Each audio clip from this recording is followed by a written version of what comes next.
Magandang araw mga kabarya. Dito kami ngayon. Nakikikain. Dumadayo kami. Ayan o. Magaling pala si nanay, nakaayos na kanya. Ayan, may minuto, may pakbet, may steak, may sweet and sour, may isda, may kalangkang na bibi, at may pork steak pa dun sa dulo. Baisesera na kamo. Sela, ano ba? Eh, nandun ko na lang kaya maglagay Ayan yung manugang ko. kalangkang. Ayan o. Ay na, naglalagay na siya. Ayun yung anak ko, Ba, busy. hindi kumikibo si daddy na nagtampo na ata. Ha? Ewan ko kailan ano naman eh. Talagang nagtampo ako, kaya kabilis namin ha. Kanino to? Ha? Kanino mo sila? Kadarating ako. Darating, magkasunod lang tayo. Yung balay ko, ayan o. Sabi ko. Ayan yung isang pamangkin at yung maganda na yan, si Bianca. Eh, tatlo pa rin putahin nyo.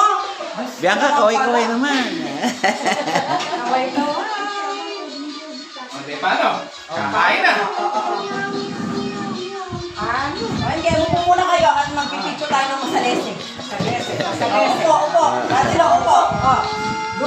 Diyos ko. Ayan, natapos na po kami kumain. Eh, kaya hindi po ako nakapag-video eh. Ayan, ayan na po yung pagkain namin. Marami pa po. Baka gusto nyo makisalo. Marami pang pagkain. Buto. Mr. Vlogger. Ayan. Mr. Vlogger. Eh, kumakain na kundi ako makapag-video. Baka maubusan ako. Pero, Magbablog na rin ako. Kalapatis TV.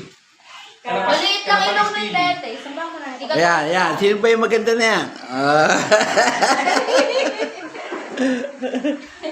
Ayun, yung mga apo ko, tahimik na kasi busog eh.